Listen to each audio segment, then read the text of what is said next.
ونصلی ونسلم علی رسولہ الکریم اما بعد۔ مرکز اہل سنت والجماعت سرگودا پاکستان سے آپ کے سوالات کے جوابات کے لیے حاضر خدمت ہیں۔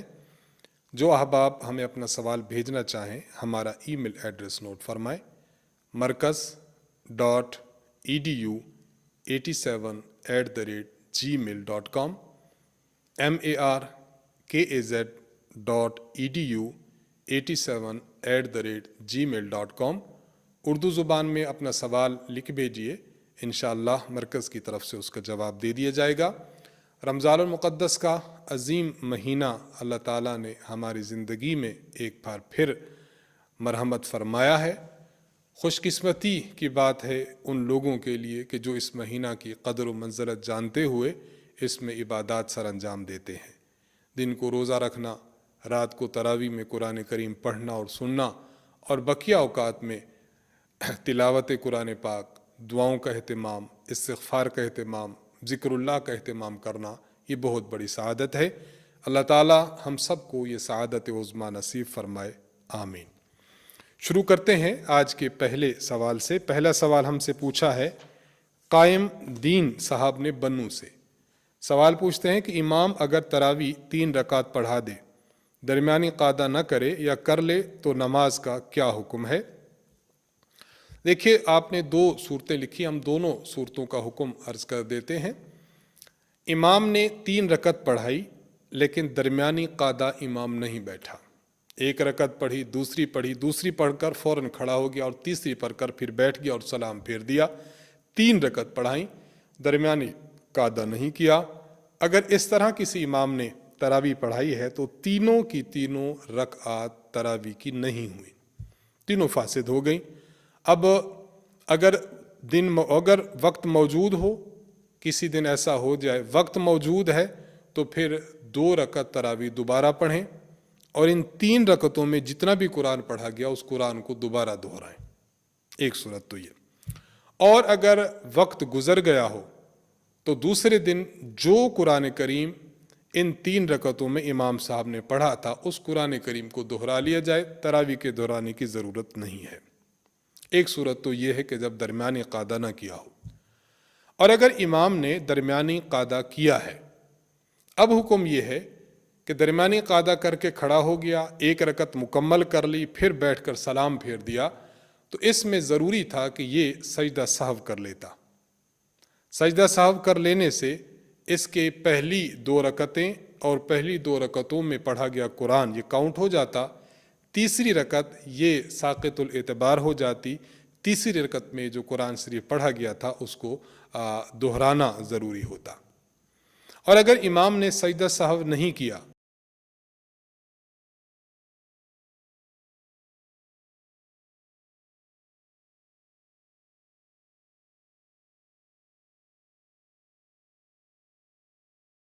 آنا لازم ہے۔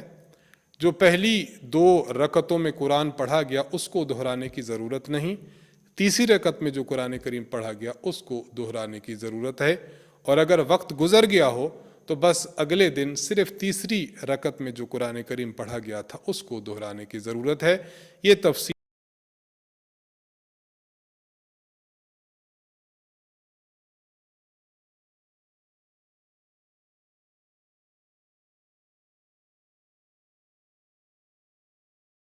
ہیں کہ آیت سجدہ پڑھنے کے کتنی دیر بعد سجدہ کریں۔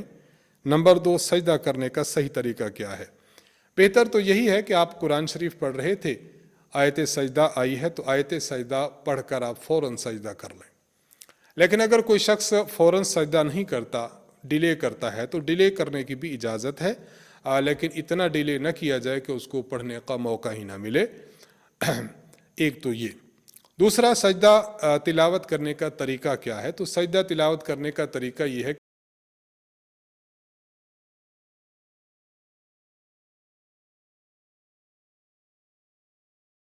جسم کا پاک ہونا، جائے نماز کا پاک ہونا، اوقات کا ہونا اور نیت کا ہونا۔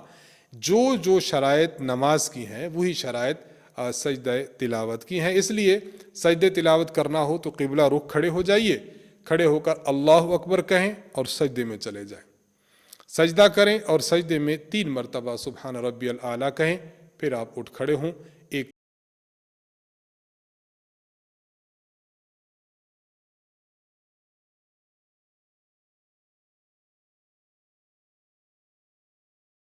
افضل وہی طریقہ ہے کہ انسان کھڑا ہو کر سجدہ تلاوت سر انجام دے۔ سکندر حیات صاحب آپ پشاور سے سوال کرتے ہیں، ایک شخص حافظ ہے، وہ گھر میں تراویح پڑھانا چاہتا ہے تو وہ کس طرح پڑھائے؟ گھر میں اس کی بیوی، ماں اور 2 بیٹیاں ہیں۔ اگر کوئی شخص گھر میں تراویح ان محرمات کو پڑھانا چاہتا ہے تو اس کو چاہیے کہ یہ مسجد میں چلا جائے اور اپنے فرض مسجد میں ادا کرے۔ مسجد میں فرض ادا کرنے سے اس کو مسجد کی جماعت کا ثواب ملے گا۔ مسجد میں فرض ادا کرے، اپنی سنتیں وہیں پر ادا کرے یا گھر میں آ کر ادا کرے، اور اس کی جو بیوی ہے، والدہ ہے اور بیٹیاں ہیں، ان کو چاہیے کہ یہ گھر میں اپنے فرائض پڑھ لیں، انفرادی طور پر الگ الگ اپنے فرض پڑھ لیں اور سنتیں پڑھ لیں۔ صاحب واپس آئیں، گھر میں آ کر ان کو تراویح پڑھائیں اور تراویح پڑھانے کے بعد وہیں پر ان کو وتر بھی پڑھا دیں۔ تو گھر میں اپنے محرمات کو تراویح پڑھانے کا یہ طریقہ ہے کہ فرائض باہر پڑھ کے آئے جائیں اور تراویح گھر میں آ کر اپنی خواتین کو پڑھا لی جائے۔ صغیر احمد صاحب ملتان سے آپ سوال کرتے ہیں کہ ایک شخص نے اپنی بیوی کو کہا، اگر تو اپنی ماں کے گھر گئی تو تجھے طلاق۔ آگے انہوں نے 3 سٹیپ میں سوال کیا ہے، کیا ماں کے گھر جانے سے اسے طلاق ہو جائے گی؟ اگر طلاق ہو جائے گی تو کتنی؟ اگر خاوند اجازت دے دے تو کیا طلاق پھر بھی ہو جائے گی؟ دیکھیے، اگر کوئی شخص اپنی بیوی کی طلاق کو کسی کام کے ساتھ نتھی کر دے، ٹچ کر دے کہ وہ کام ہو جائے تو تجھے طلاق، شریعت میں اسے تعلیق کہتے ہیں، اور طلاق معلق کرنا کہتے ہیں، طلاق کو لٹکانا کہتے ہیں۔ اگر کوئی شخص اس طرح کی کوئی شرط لگاتا ہے کہ فلاں کے گھر گئی تو تجھے طلاق، تو نے یہ کام کیا تو تجھے طلاق، فلاں کے ساتھ بولی تو تجھے طلاق، اس طرح معلق کرنے سے طلاق کی تعلیق ہو جاتی ہے۔ اب جب بھی وہ خاتون وہ کام کرے گی تو اس وقت اس کو طلاق پڑ جائے گی۔ پہلا سوال یہ کہ کیا ماں کے گھر جب جائے گی تو طلاق ہو جائے گی؟ جی ہاں، ماں کے گھر جائے گی تو اس عورت کو طلاق پڑ جائے گی۔ اور دوسرا سوال، اگر طلاق ہو جائے گی تو کتنی؟ چونکہ خاوند نے مطلقاً کہا کہ اگر ماں کے گھر جائے گی تو تجھے طلاق، طلاق کے ساتھ مزید عدد 2 3 کا بیان نہیں کیا، مطلقاً جب طلاق کا لفظ کہا ہو تو اس سے مراد 1 طلاق ہوتی ہے۔ اب یہ عورت اگر اپنی والدہ کے گھر جائے گی تو اسے 1 طلاق پڑے گی۔ اور تیسرا سوال کہ اگر خاوند اجازت دے دے تو کیا طلاق پھر بھی ہو جائے گی؟ خاوند اجازت نہیں دے سکتا، یہ چونکہ وہ تعلیق کر چکا ہے، اور تعلیق کا اصول یہ ہے کہ تعلیق جب آپ ایک دفعہ کر لیں تو اسے واپس نہیں لے سکتے۔ خاوند اگر کہہ بھی دے کہ میں اجازت دیتا ہوں تو جا سکتی ہو، تو اس سے تعلیق واپس نہیں ہوگی، جائے گی بھی تو طلاق خاتون پر پڑ جائے گی۔ تو یہ 3 آپ کے سوالات تھے اور ان کے ہم نے جواب۔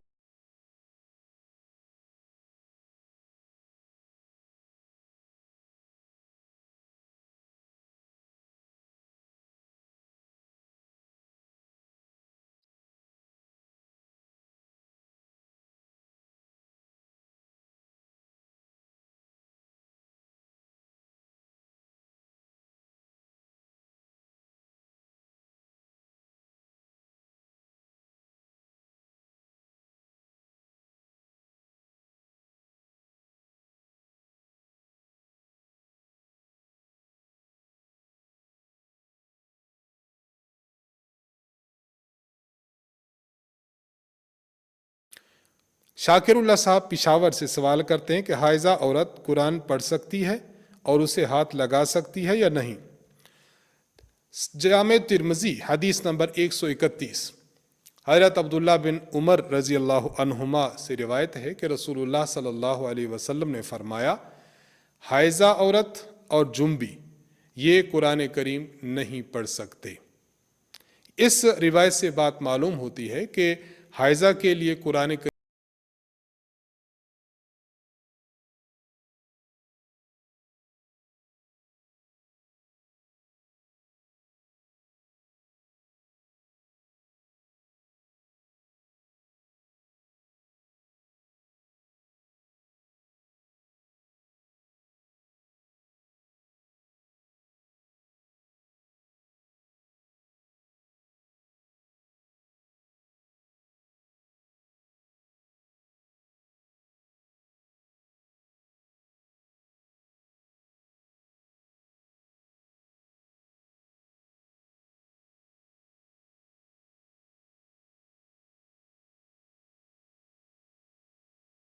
تلاوت کرنا جائز نہیں ہے۔ شبیر احمد صاحب انڈیا سے سوال کرتے ہیں، آپ کے 3 سوالات ہیں۔ پہلا سوال یہ کرتے ہیں کہ انہوں نے تمہید باندھی ہے، تمہید کے بعد سوالات ہیں۔ ایک شخص ایسے وقت میں مسجد میں پہنچا کہ فرض کی جماعت ہو چکی تھی اور تراویح پڑھی جا رہی تھی۔ اب اس پر چند سوالات ہیں۔ یہ شخص فرض کے ساتھ سنتیں بھی پڑھے یا فرض پڑھ کر جماعت میں شامل ہو جائے؟ یہ شخص پہلے فرض پڑھے الگ، فرض پڑھنے کے بعد 2 رکعت سنت موقدہ پڑھے، پھر جماعت تراویح میں شامل ہو جائے۔ یہ شخص فرض بعد میں پڑھے اور ابھی تراویح میں شامل ہو جائے تو درست ہے؟ دیکھیے، یہ جو تراویح ہے، تراویح فرائض کے تابع ہے۔ فرائض پڑھیں گے تب تراویح کاؤنٹ ہوگی۔ اگر فرض چھوڑ دیے، پہلے آپ تراویح پڑھ لیں کہ بعد میں فرض پڑھ لوں گا، تو آپ کے فرض تو بعد میں ہو جائے گی، آپ کی تراویح کاؤنٹ نہیں ہوگی، آپ کو دوبارہ پڑھنی ہوگی۔ اس لیے ایسے موقع پر اگر جائیں کہ فرض ہو چکے ہوں تو پہلے فرائض ادا کر لیں، اس کے بعد 2 سنتیں ادا کریں، اس کے بعد آپ تراویح میں شامل ہو جائیں۔ تیسرا سوال آپ کرتے ہیں کہ اگر اس کی کچھ تراویح بھی رہ چکی ہوں، وتر بعد میں پڑھے اور پہلے اپنی تراویح پڑھ لے یا پہلے وتر پڑھ لے؟ ان کا جواب تفصیل سے عنایت فرمائیں۔ دیکھیں، اس نے تراویح پہلے فرض پڑھے، پھر اپنی 2 سنتیں پڑھیں اور اس کے بعد تراویح میں شریک ہوا۔ امام صاحب کی تراویح 20 ہوئی تھیں، لیکن اس کی تراویح ابھی 16 ہو گئی، 4 رہتی تھیں، تو یہ اس کے بعد وتر چھوڑ کر اپنی تراویح مکمل نہ کرے، بلکہ اس کو چاہیے کہ امام صاحب کے ساتھ وتر پڑھ لے۔ وتر پڑھنے کے بعد یہ اپنی باقی ماندہ جو 4 تراویح ہے وہ ادا کر لے۔ آپ کے تینوں سوالات کے جوابات ہو گئے۔ احمد الرحمن صاحب آپ سوال کرتے ہیں کہ میرا ایک سوال ہے، اس کا جواب ضرور دیجیے گا۔ اگر کسی شخص نے نوافل ادا کرنے ہوں تو ایک تکبیر تحریمہ کے ساتھ زیادہ سے زیادہ کتنے ادا کر سکتا ہے؟ تفصیل سے آگاہ فرمائیں، جزاکم اللہ خیرا۔ دیکھیے، دن کے نوافل پڑھنے ہوں یا رات کے نوافل پڑھنے ہوں، افضل یہ ہے کہ ایک تکبیر تحریمہ اور ایک ہی سلام کے ساتھ یہ 4 رکعت پڑھ لے۔ مثلا اللہ اکبر کہا، 2 رکعت پڑھے، درمیانی قعدہ بیٹھا، پھر کھڑا ہوا، 2 رکعت پڑھے اور آپ نے سلام پھیر دیا۔ تو افضل یہی ہے کہ دن ہو یا رات ہو، 4 رکعت نوافل پڑھنا ایک سلام کے ساتھ۔ ایک سلام کا معنی یہ نہیں کہ ایک طرف سلام کرے، ایک سلام کا معنی کہ السلام علیکم ورحمۃ اللہ، السلام علیکم ورحمۃ اللہ، یعنی 2 سلام نہ کرے کہ درمیان میں سلام کر دے، 2 رکعت پڑھ کر سلام پھیر دے، پھر 2 رکعت پڑھے پھر سلام پھیر دے، یوں نہیں، ایک سلام کے ساتھ 4 اکٹھی پڑھے، یہ افضل ہے، دن میں بھی اور رات میں بھی۔ اور اگر یہ 2 رکعت پڑھتا ہے تو یہ بھی جائز ہے، دن میں بھی اور رات میں بھی۔ لیکن زیادہ سے زیادہ کتنی رکعتیں اکٹھی پڑھ سکتا ہے؟ تو فقہاء کرام نے تصریح کی ہے کہ اگر دن کے نوافل کوئی شخص پڑھنا چاہتا ہے تو زیادہ سے زیادہ 4 رکعت پڑھے۔ اگر 4 رکعت سے زائد پڑھے گا ایک ہی سلام کے ساتھ تو یہ مکروہ ہوگا۔ اور اگر رات کے نوافل پڑھ رہا ہے تو رات کے نوافل ایک سلام کے ساتھ زیادہ سے زیادہ 8 پڑھے جا سکتے ہیں، 8 سے زیادہ پڑھے گا تو یہ مکروہ ہوگا۔ تو یہ تفصیل ہے جو سمجھی جا سکتی ہے۔ محمد اکرام صاحب آپ سوال کرتے ہیں کہ ہم نے کل ایک جگہ نماز پڑھی، نماز کے بعد گوگل کے ذریعے قبلہ دیکھا تو معمولی سا فرق تھا، کیا معمولی سے فرق سے نماز ہو جاتی ہے؟ فقہاء نے تصریح کی ہے اور اس کو آج کے علماء کرام نے ڈگری کے اعتبار سے بیان کیا ہے۔ اگر آپ نے نماز پڑھی ہے اور قبلہ میں کچھ فرق ہے اور وہ فرق 45 ڈگری سے کم ہے، آپ کی نماز ہو جائے گی، اور اگر 45 ڈگری سے زائد ہے تو پھر نماز لوٹانا لازم ہے۔ آپ نے جو صورتحال لکھی ہے کہ معمولی سا فرق ہے، تو اس سے کوئی فرق نہیں پڑا، نماز بلا تکلف درست ہے۔ میرے زکوٰۃ کے متعلق چند سوالات ہیں، نام انہوں نے نہیں لکھا۔ زکوٰۃ کی رقم سے مکان تعمیر کر کے غریب کو دیا جا سکتا ہے؟ زکوٰۃ کی رقم سے مکان تعمیر کیا، تعمیر کرنے کے بعد کسی غریب کو اس کا مالک بنا دیا اس کے نام کاغذات لگوا دیے اور اس کو قبضہ دے دیا تو اس طرح تو زکوٰۃ ادا ہو جائے گی۔ اور اگر کسی نے زکوٰۃ کے مال سے مکانات بنوائے اور غریبوں کو دینے کا مطلب کہ کرائے پر جس طرح دیا جاتا ہے تو ان کو رہائش کے لیے دے دیے، مالک نہیں بنایا گیا، اس سے زکوٰۃ ادا نہیں ہوگی۔ زکوٰۃ کی ادائیگی کے لیے ضروری ہے کہ آپ مکان بنائیں اور مکان بنا کر اس کو مالک بھی بنا دیں، تب زکوٰۃ ادا ہوگی۔ دوسرا سوال لکھتے ہیں کہ میرے پاس کچھ زمین ہے جس پر کاشتکاری کرتا ہوں، اس کی زکوٰۃ کیسے ادا کروں؟ قیمت خرید پر یا قیمت فروخت پر؟ جس زمین پر آپ کاشتکاری کرتے ہیں وہ زمین قابل زکوٰۃ مال ہی نہیں، لہٰذا اس پر زکوٰۃ نہیں ہوگی۔ زکوٰۃ اس زمین پر ہوتی ہے کہ آپ نے اس نیت سے خریدی تھی کہ آپ اس کو فروخت کر دیں گے، اور زکوٰۃ کا جب حساب کر رہے ہوں اس وقت یہ نیت باقی بھی ہو، پھر یہ زمین قابل زکوٰۃ اثاثہ ہے، وگرنہ آپ اس پر کھیتی باڑی کر رہے اور یہی آپ کا مقصد ہے، زمین سے بیچنے کا مقصد نہیں ہے، نہیں آپ نے اس کو نیت سے خریدا، تو اس زمین پر زکوٰۃ نہیں ہوگی۔ تیسری شق یہ ہے سوال کی کہ زکوٰۃ کس کو دینی چاہیے، یعنی فضیلت کس کو دینے میں زیادہ ہے؟ دو باتیں اس حوالے سے عرض کی جاتی ہیں۔ نمبر ایک، اپنے قریبی رشتہ داروں کو دی جائے، اس میں 2 اجر ہیں، نمبر 1 زکوٰۃ کی ادائیگی کا، نمبر 2 صلہ رحمی کا۔ زکوٰۃ کی رقم مدارس میں دی جائے، اس میں بھی 2 اجر ہیں، نمبر 1 زکوٰۃ کی ادائیگی کا اور نمبر 2 دین کی اشاعت اور دین کے پھیلانے کا۔ علماء طلباء جو مستحق ہیں ان کو جب زکوٰۃ دی جائے گی تو زکوٰۃ دینے کی وجہ سے وہ دین کا کام زیادہ کریں گے انہماک کے ساتھ، وگرنہ وہ اپنے معاش کی طرف جب جائیں گے تو پھر دین کے کام میں حرج ہوگا۔ تو اس حرج کو دور کرنے کے لیے معاونت کی گئی ہے، اس لیے اس کا بھی اجر ہے، اور زکوٰۃ کی ادائیگی اس کا تو اجر ہے ہی ہے۔ تو فضیلت کے اعتبار سے یہ 2 مصرف بہت اہم ہیں، ان پر توجہ دینی چاہیے۔ شاکر حسین صاحب راولپنڈی سے سوال کرتے ہیں کہ میں صبح اٹھا تو سحری کا وقت ختم ہو چکا تھا اور اذان ہو چکی تھی، میں نے صرف نیت کر لی اور کھایا پیا کچھ نہیں، تو میرا روزہ ہوا یا نہیں؟ آپ کا روزہ ہو چکا ہے۔ سحری اگر کسی نے نہیں کھائی اور سحری کھائے بغیر انہوں نے محض نیت کر لی ہے، اس سے روزہ ہو جاتا ہے۔ سحری کھانا مسنون ضرور ہے، لیکن چونکہ آپ کو وقت ملا ہی نہیں ہے، اس لیے نیت سے روزہ آپ کا ادا ہو گیا۔ آخری سوال ہے، پوچھا ہے منیب فاروقی صاحب نے قطر سے، زکوٰۃ کس طرح ادا کریں؟ مطلب زکوٰۃ کی ادائیگی کے لیے کیا دیکھا جاتا ہے جس کی بیس پر زکوٰۃ فرض ہوتی ہے؟ تفصیل سے سمجھا دیں۔ دیکھیے، اگر کوئی شخص عاقل ہو، بالغ ہو، مسلمان ہو، آزاد تو ہے ہی ہے، اس شخص کے پاس ان 4 قسم کے اموال میں سے چاروں کے چاروں یا ان میں سے بعض ہوں اور ان کو جمع کیا جائے تو ان کی قیمت 52.5 تولہ چاندی کی قیمت کے برابر جس تاریخ کو پہنچ جائے اس تاریخ کو نوٹ کر لیں۔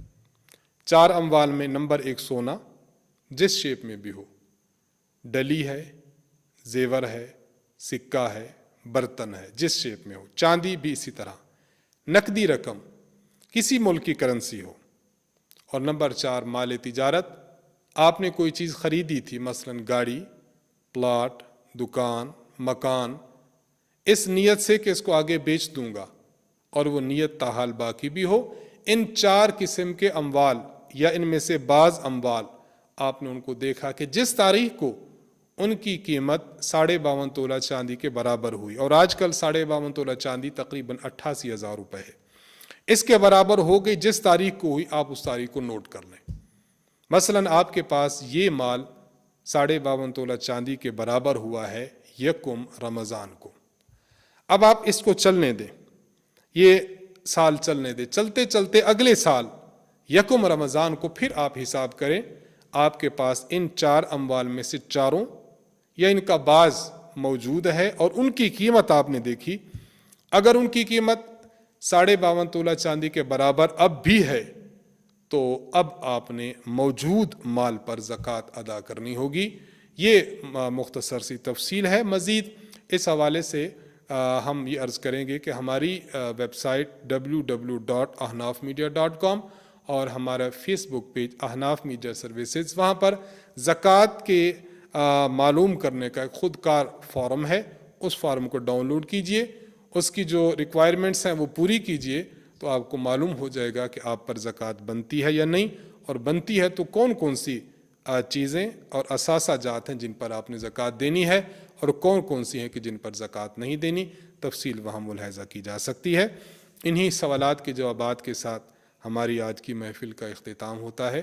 اللہ تعالیٰ سے دعا ہے کہ اللہ تعالیٰ ہمیں خیر و برکت کے ساتھ رمضان کے ان لمحات کو بتانے کی توفیق بخشے، اور خیر و سہولت کے ساتھ دین پر عمل کرنے والا بنائے۔ مرکز اہل سنت والجماعت احناف میڈیا سروسز کی ٹیم اپنی خصوصی دعاؤں میں ان کو یاد رکھیں۔ وآخر دعوانا ان الحمد للہ رب العالمین۔